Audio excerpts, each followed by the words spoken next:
역대하 24장입니다. 1절에서 7절 말씀입니다. 24장 1절에서 7절까지 읽습니다. 요아스가 왕위에 오를 때에 나이가 7세라 예루살렘에서 40년 동안 다스리니라. 그의 어머니의 이름은 시비야요 부엘세바 사람이더라. 제사장 여호야다가 세상에 사는 모든 날에 요아스가 여호와 보시기에 정직하게 행하였으며 여호야다가 그를 두 아내에게 장가들게 하였더니 자녀를 낳았더라.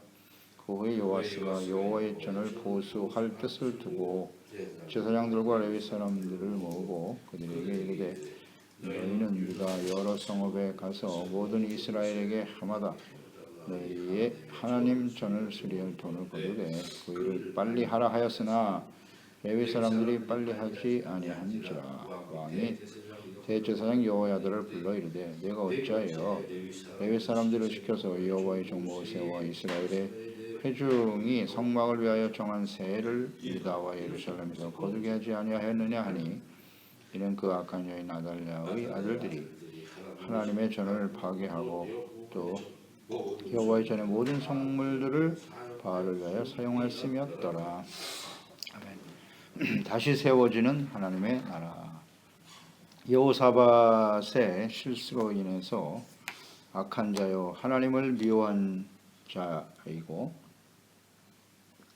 우상 숭배자인 아합과 이세벨의 딸을 장자 여호람의 며느리로 맞아들인 결과 여호람 왕과 또 그 아들 아하시아 왕을 우상 숭배자로 만들어 버렸죠.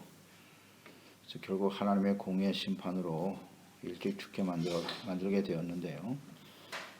그 이후에 이제 아달랴가 남편을 또 그 아들까지도 우상 숭배자로 죽음에 이르게 한 이 아달랴가 친히 왕이 되잖아요. 그래서 모든 다윗의 씨를 다 죽이는 폐역을 행하고 유다를 우상의 나라로 만들려고 했죠. 하나님을 대적했던 그 여인이 결국 여호야다 제사장의 용기와 결단으로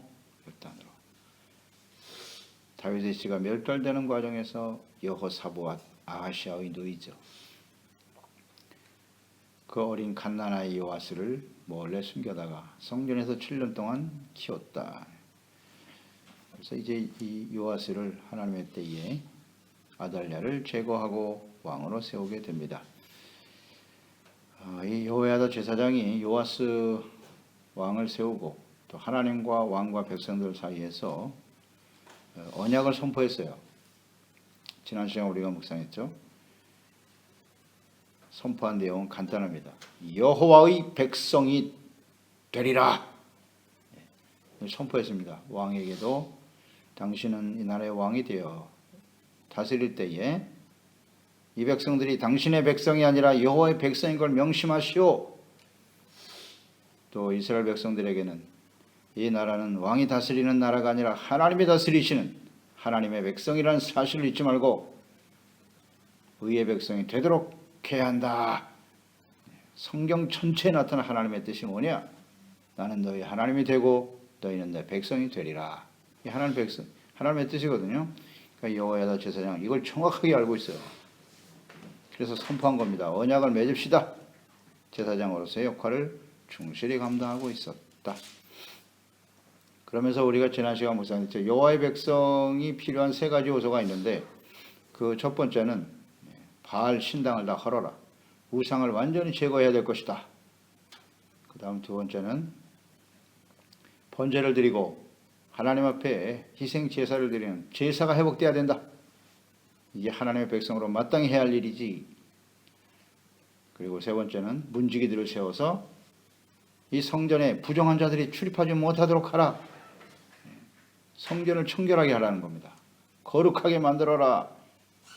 이게 바로 여호와의 백성이 돼야 백성들이 해야 될 마땅한 일이다. 역시 여호야다 제사장 아주 지혜롭습니다. 그래야 하나님의 나라가 바르게 세워지는 것이지. 이런 신실한 하나님의 사람이 나왔다는 것은 정말 소중한 일이고요. 하나님의 은혜라고 봐야죠. 이렇게 이제 유다가 하나님의 나라로 회복되어져 가게 됩니다. 그래서 1절로 2절에 요아스가 7세 왕위에 올라서 40년을 치리하였다. 어린 나이에 왕이 되었죠. 제사장 여호야다의 섭정이죠. 섭정으로 나라를 치리하게 된 것입니다. 그래서 2절에 보면 제사장 여호야다가 세상에 사는 모든 날에 요아스가 여호와 보시기에 정직하게 행하였으며 그랬어요. 하나님을 경외하고 용기 있게 하나님의 나라의 회복을 위해 헌신하고 또 요아스를 왕으로 옹립하는 일에 헌신했던 사람 여호야다. 그는 단순히 무슨 정권을 다시 세우고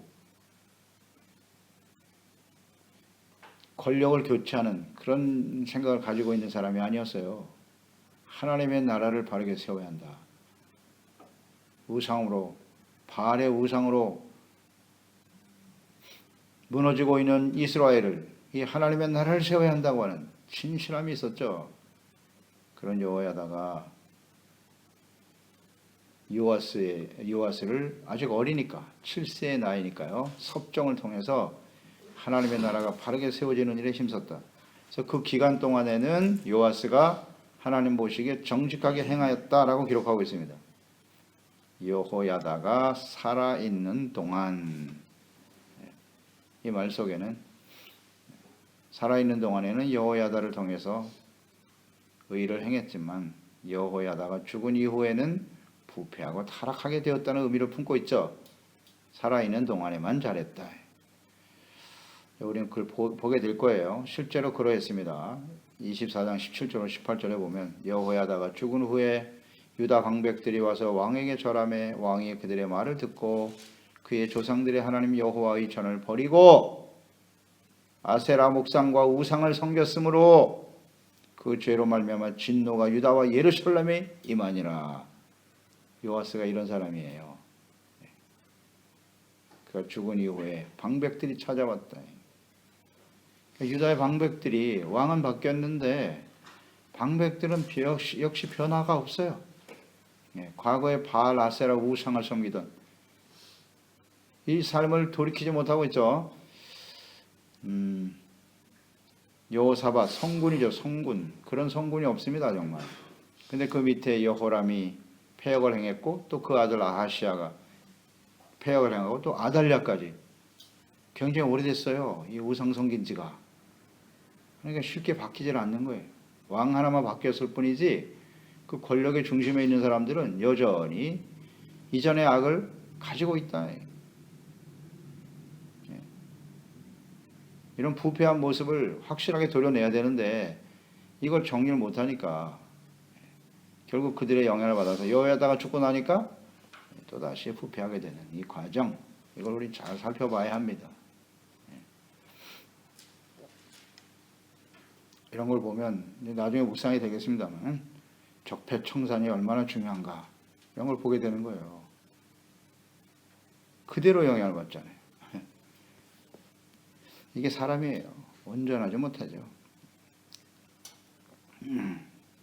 그러니까 여호야다 제사장으로부터 배우고 그의 말씀을 따라 가르침을 따라 나라를 치리했던 요아스, 그가 왕으로 기름 부음을 받을 때 말이죠. 우리가 23장에서 보았죠. 역대하 23장 11절에 무리가 왕자를 인도해내어 면류관을 씌우며 율법책을 주고 세워 왕으로 삼을세. 여호야다와 그의 아들들이 그에게 기름을 붓고 이르기를 왕이여 만세수를 누리소서 하니 왕으로 세워질 때 율법책을 그에게 주었어요. 율법책을 받았어요. 이것은 신명기 17장 13절 이하에 있는데 말씀대로죠. 왕을 세울 때 그에게 율법책을 주어 그것을 가까이 두라고 그랬죠. 듣고 배움으로써 여호와 경외하기를 배우고 하나님의 의의 나라가 되도록 해야 한다. 여호야다는 지금 말씀대로 하고 있습니다. 근데 율법책을 단순히 그저 왕이 되는데 필요한 하나의 요식행위가 되어서는 안 되는 거죠.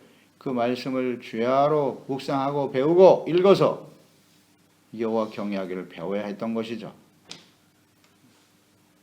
그래서 여호야다가 있는 동안에는 그가 시키는 대로, 그러니까 이런 걸 보면 이 요아스가요 정말 율법책을 잘 배우고 말씀을 잘 배워서 말씀과 뜻대로 스스로 자의적으로 자기가 자원해서 하나님을 섬기기보다는 어쩔 수 없이 끌려다닌 것 같아요. 여호야다가 고모부이긴 하지만 아버지와 같은 사람이죠. 갓난아이로부터 생명을 구해 자기를 키워줬으니 은인이죠, 은인. 그거에 이끌려서 하나님의 말씀에 대한 깊은 이해가 하나님과의 교제와 만남이 없었던 것으로 보여요. 이런 신앙생활 거의 모태신앙이나 다름없는데 그가 개인적으로 주님을 깊이 만난 경험이 없다. 뭐 이런 일들을 오늘날 비일비재하죠. 그래서 이 말씀을 그대로 바꿔보면 어머니 아버지가 있는 동안에는 훌륭한 믿음을 가진 부모가 있을 때는 잘 섬겼으나 그가 죽은 이후에 그 이후에 자녀들이 어떻게 될 것인가 이런 것도 묵상하게 됩니다. 3절에 여호야다가 요아스에게 두 아내와 결혼하게 하였다 이렇게 나와 있네요. 여호야다가 왕비가 될 사람을 친히 간택하여 두 아내를 선택해서 결혼하게 하였다. 이 결혼도 요아스 마음대로 안 되네요. 이렇게 했던 이유를 잘 알죠. 성군이었던 여호사밧이 그의 아들 여호람에게 아합 집안의 딸을 끌어들였잖아요. 아달랴를 그 아내로 말아들인 결과가 얼마나 참담한지 얼마나 무서운 결과를 가져오게 되었는지를 직접 경험한 사람이에요. 여호야다가 그 아달랴가 나중에 왕이 되어 씨를 다 말리고 말이죠. 큰일 날 뻔했습니다. 진짜. 이걸 경험한 사람이기 때문에 이 아내를 함부로 골라서는 안 된다. 그래서 친히 여호야다가 아내를 간택한 거예요. 하나님을 경외하는 바른 사람들을 세워야지. 이런 게 교훈입니다. 교훈. 결혼을 그냥 함부로 시키면 안 돼요. 그냥 자녀들이 마음대로 하게 해서는 안 된다는 거예요. 이게 하나님을 경외하는 부모의 역할이라고요. 그게 일생을 좌우하는 건데 그게 인생 전체를 결정하는 중요한 일인데 말입니다. 근데 오늘 하나님을 믿는 부모들도 그냥 내가 맡기잖아요. 니들이 알아서 해. 알아서 하긴 뭘 알아서 합니까? 인생을 먼저 많이 살아온 우리들이 하나님을 알고 하나님의 뜻을 아는 부모들이 이걸 똑바로 가르쳐 줘야죠. 가르쳐 줘야 합니다. 그 결과가 어떻게 될 것인가. 말씀대로 되겠죠. 그러니까 이 여호야다는 이 중요성을 알기 때문에 아내도 딱 두 명 딱 정해서 결혼을 시키게 한 거예요. 또 하나의 의미 이런 걸 거예요. 뭐 아내를 많이 둘 수도 있겠지만 또 하나 아내를 둘 수도 있죠. 율법으로 말하면 아내가 적을수록 좋은 거니까. 두 아내를 가지게 한 것은 이 아하시아 때 아달랴가 다윗의 후손들을 싹 씨를 말렸다고. 큰일 날 뻔했어요. 그러니까 이 손이 귀하다는 걸 알게 된 거예요. 그래서 아내 둘을 취해서 자녀들을 낳아 다윗을 통해서 언약으로 이어지는 왕위가 계속될 수 있도록 하였다. 이렇게 볼 수 있겠죠. 이 결혼과 관련해서 우리가 묵상을 해보면 또 하나는 이 과정을 묵상하면서 이 요아스가 이제 후에 여호야다가 죽은 다음에 부패하는 모습을 우리가 보게 될 텐데 그 원인 중에 하나가 바로 여기에 있지 않을까 하는 생각이 들어요. 결혼하는 과정까지도 여호야다가 시키는 대로 해야 되니까 내가 왕인데 그래도 왕이 여자 하나를 선택하는 것도 내 마음대로 못하냐? 이런 불만이 있었을 것이다. 이 요아스가 정말 거듭난 사람이 아니라면 당연히 그런 마음 품겠죠. 이건 뭐 내가 마음대로 할 수 있는 게 아무것도 없구만. 그 옆에서 또 부추기는 사람들이 많이 있었을 것이고 그런 과정을 묵상하게 돼요. 이 사람의 정욕이나 이 욕심이라는 건 통제하기가 어렵거든요. 통제하기가 어렵습니다. 하나님과의 깊은 교제와 만남이 없으면 정리가 잘 안 됩니다. 그러니까 억지로 이걸 누르고 있으니 얼마나 불만이 많았겠어요. 요아스. 아내, 여자들을 가까이 하는 것도 함부로 못한다. 그랬을 것이라고 묵상이 돼요. 그래서 4절 이하 7절로 보면 이 하나님의 성전을 보수하려고 하는 뜻을 가진 요아스를 보게 됩니다. 우상 숭배자였던 여호람과 또 아하시아, 아달랴를 거치면서 성전에서의 제사가 완전히 사라졌죠. 오랜 시간이 흘렀어요. 그리고 보수할 필요가 있었을 것이에요. 그렇기 때문에 또 성전에서 이 요시아가 숨어 살았잖아요. 그러니까 성전에서 숨는 것이 가장 안전할 정도가 되었으니 얼마나 오랜 시간 동안 그 왕들이 성전을 찾지 않았다는 겁니까? 그러니까 성전에 있으면서 자신이 뭐 하나님의 은혜에 감사하는 마음도 있었겠고 또 그 성전이 보수되지 못함으로써 낙후된 것을 스스로 경험했을 거예요. 성전에 살면서. 그래서 이 보수 작업이 필요하다라고 생각했겠죠. 그러나 정말 이 요아스가 하나님을 향한 진실한 마음이 있었을까? 이건 좀 의문입니다. 의문이에요. 이 수리를 명령했는데 이게 빨리 진행이 안 됩니다. 그러니까 이 요아스 왕이요 여호야다 제사장을 불러서 책망하는 모습이 보입니다. 내가 어찌하여 이렇게 말해도 되나? 여호야다 제사장한테 이 어린 사람이 말입니다. 레위 사람을 시켜서 여호와의 종 모세와 이스라엘 회중의 성막을 위하여 정한 세를 유대와 예루살렘에서 거두게 하지 아니하였느냐? 엄하게 명합니다. 이런 걸 보면 뭔가 요아스가 여호야다에게 불만이 있다 느껴져요. 그러니까 뭔가 빨리 진행이 안 되니까 여호야다를 책망하는 것으로 보이는데요. 빨리 진행하라. 이렇게 성전 보수를 서둘러 했던 이유는 7절에 나와 있네요. 이는 그 악한 여인 아달랴의 아들들이 하나님의 전을 파괴하고 또 여호와의 전의 모든 성물을 바알들을 위하여 사용하였음이었더라. 이 아달랴가 우상 섬기면서 하나님의 성전을 무너뜨렸어요. 파괴시켰어요. 대단하지 않습니까? 이 아달랴. 우리가 그 전에도 묵상됐지만 이건 뭐 완전히 사탄의 종이고 아주 귀신으로 충만한 사람이에요. 하나님의 전을 허물다니. 그리고 다윗의 씨를 죽이려고 하는 거 보세요. 아주 무자비하고 악랄하고 하나님을 완전히 대적하고 맞서잖아요. 그래서 하나님에 대한 무지, 이것이 얼마나 패역한 일을 행하는가. 그가 그래도 여호사밧, 하나님을 경외하고 섬기는 여호사밧의 며느리 아닙니까? 하나님을 잘 경외하고 섬기는 집안에 시집을 왔잖아요. 그런데 전혀 영향을 안 받아. 이야, 대단하지 않습니까 이거? 그리고 하나님을 대적하고 일어난 거 아닙니까? 성전을 부수고 두렵지도 않나? 그런 걸 보면서 여호람과 아하시아가 완전히 하나님을 떠나 있었음을 알 수 있어요. 그러니까 이처럼 사탄의 힘이 굉장히 강합니다. 생각보다. 하나님을 섬기는 사람들, 하나님을 경외하는 모습을 가지고 있는 사람들도 그들이 믿음이 이렇게 확실하지 않으면요 완전히 끌려다닙니다. 보세요. 아달랴한테 꼼짝없이 끌려다니다. 성전을 부술 정도로. 아주 완악하네요. 그러나 역시 하나님은 살아계시다. 그래서 하나님의 공의 앞에서 비참한 죽음을 맞이하게 되는 거죠. 이걸 모르나? 그의 미래가 어떻게 될지 모르겠어요? 모른다는 거예요. 이 약한 자들은. 그 결과가 얼마나 심각한지. 이걸 우리는 교훈으로 얻어야 됩니다. 하나님의 성전을 더럽히고 하나님의 말씀을 버리는 행위는 하나님을 대적하는 겁니다. 왜 하나님과 싸워요? 사탄과 싸워야지. 하나님의 자녀와 백성들이 말입니다. 하나님께 불만을 품고 그 결과는 자명하다. 또 성전의 모든 성물들을 바알을 위해서 사용했대. 성전에 있던 하나님께 드려진 제물을 가져다가 바알 우상을 섬기는 데 썼다는 거예요.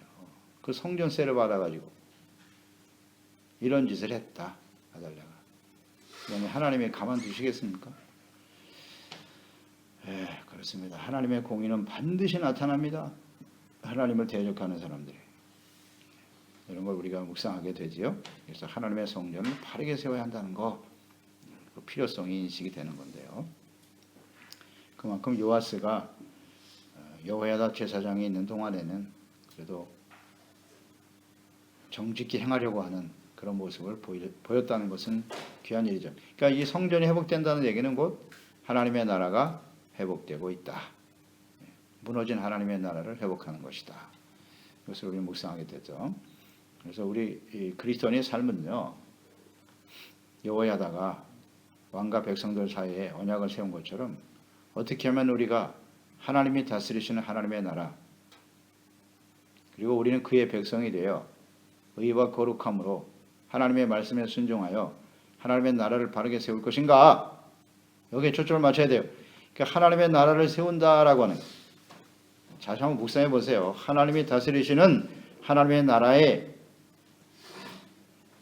우리는 초점을 두고 있나요? 그게 우리의 삶의 가치의 중심이 되고 있나요? 삶의 목적인가요? 그렇다면 하나님의 나라를 구하는, 세우는 삶은 반드시 의의 백성으로 살아가는 일이 실천이 돼야 되는 거예요. 따라가야 돼요. 하나님의 나라가 다르고 그의 의의 백성이 되는 삶에는 관심이 없다? 이게 바로 모순입니다. 심각한 모순에 빠져 있는 거예요. 열심히 교회 나가서 예배드리고 주님을 섬기고 열심히 봉사하고 헌신하니까 이게 하나님의 나라를 구하는 일이지, 틀리지 않아요. 그런데 실제로는 하나님의 말씀에 대해 순종하는 의의 삶에 대해서는 관심이 없어. 이게 문제입니다. 이게 문제예요. 하나님의 나라는 반드시 하나님의 다스리시는 의의 백성이 되도록 힘쓰는 데서부터 출발이에요. 우상을 제거하고 골로새 3장 5절처럼 탐심이 우상 숭배를 하지 않습니까? 우리 마음속에 있는 탐심과 종령을 제거하고 우상을 버리고 제사와 예배가 회복되고 부정한 모습으로 교회에 출입하면 안 됩니다. 그게 하나님의 백성이 해야 할 일이라고 분명히 말씀하고 있지 않습니까? 세상에서는 온갖 더러운 죄악 가운데 행하면서 깨달음도 없고 진실로 애통하는 마음도 없이 하나님의 성전에 나와서 예배드리고 나는 하나님의 나라를 먼저 구하고 있습니다. 그렇지 않다. 하나님의 백성의 삶이 무엇이냐? 하나님의 나라를 회복하는 것이 과연 무엇인가를 우리는 이 말씀을 통해 교훈 얻게 되는 거예요. 교훈 얻게 됩니다. 진심으로 누가 시켜서 어쩔 수 없이가 아니라 부모가 시키니까, 그래도 내가 목사고 교회 재직이니까 어쩔 수 없이, 그런 게 아니고요. 지금까지 신앙생활 해왔는데 무슨 관행처럼 이렇게 해서도 안 돼요. 중심으로 내가 하나님을 사랑하고 그 은혜의 소중함을 깨닫고 주님의 말씀을 소중하게 여기고 나의 그게 다스리는 하나님의 백성으로 살아야겠구나. 하나님의 자녀와 백성의 차이를 잘 아시죠? 백성이란 단어가 매우 중요해요. 하나님을 그걸 왕으로 섬긴다는 뜻이에요. 자녀이면서도 백성이라는 거. 우리의 정체성 분명히 해야 돼요. 베드로전서 2장 9절에 나와 있잖아요. 너희는 왕같은 제사장이요 거룩한 나라요 소유된 백성이라는 사실이에요. 백성이라는 단어가 하나님의 나라와 직결되어 있어요. 의의 백성이 돼야죠. 하나님의 의를 추구하는 일, 의롭고 진실한 모습으로 주님을, 거룩한 삶으로 주님을 따르는 일에 힘쓰는 것이 진정 하나님의 뜻이요 하나님의 나라를 바르게 세우는 것입니다. 이러한 나의 개인의 인생이 되어야 할 것이고, 그런 가정을 세워가는 데 힘써야 될 것이고, 그런 교회가 세워지도록 힘써야 될 것입니다. 그렇습니다. 하나님 아버지, 우리 그리스도인의 삶이라고 하는 것은 하나님의 은혜로 부르시고 택하심을 받아 믿음으로 의롭다함을 얻게 하시고 예수 그리스도 안에서 의의 자녀가 되고 하나님의 백성이 되었다는 것이죠. 우리의 정체성이에요. 이건 절대적인 하나님의 은혜입니다. 그러면 하나님의 자녀와 백성이 된 사람들은 어떻게 살아야 합니까? 하나님의 다스림, 하나님을 우리의 삶의 왕으로 섬기고, 내가 왕이 아닙니다. 하나님이 왕이시고 예수님이 주가 되시는 겁니다. 우리는 하나님의 자녀와 백성으로서 주님의 말씀에 귀를 기울이고 온전히 그 주님을 사랑이 동기가 되어 순종하고 따르는 의와 진실한 삶으로 나타나는 것이죠. 그러나 이 세상이 죄악으로 가득하기 때문에